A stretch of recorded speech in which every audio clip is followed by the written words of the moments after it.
Ir bilen yurdumuzdan ziyarete gitsek iyleşlerimiz paytahtymyzdaki Hezreti Omar mescidine gelirler. Mescitte bolmagynyň barşynda ziyaretçiler İslam dünýäsinde mukaddes saýlayan keramatly Mekke Medine gidip hasbardyny berza etmek orunda döredip berýän şertleri üçin gahrman arkadagymyza we arkadagy gahrman serdarymyza hoşarlyk sözlerini aýtdylar.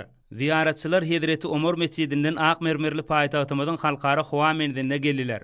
Musulmanlaryň esasy bayramlarynyň biri bolan Gurban bayramynyň öňü sirasynda yurdumyzyň ähli welaýatlaryna we paýtagtymyza wekilçilik edýän watandaşlarymyz tutuş dünýä ziyaretçileriniň millionlarça bilen bir hatarda sakawatly günlerde mukaddes Käbä taqdim etmek we beýleki däpde surlar berza etmek üçin Mekkede hemde Medinede bolarlar. İlleşlerimiz ol ýerde halkymyzyň bagtyar durmuşynyň berkidilmegi, ösüşleriň belentliklerine tarap ynamly gadam urýan yurdumyzyň her bir gününiň şanly wakalary, rahmet ýeňişlerine beslenmek ugruna alad edýän gahrman Hazar kadamyzyň we arkadagy haserdarymyzyň janlarynyň sag ömürleriniň uzak belent başlarynyň aman bolmagyny dile geçekdiklerini beýan edýärler. Mukaddes Mekke Medine ziyaretyňyz, hajy pardyňyz, doga dilekleriňiz gudraty güýçli Allah Tagalanyň dergähinde kabul bolsun, hormatly watandaşlar.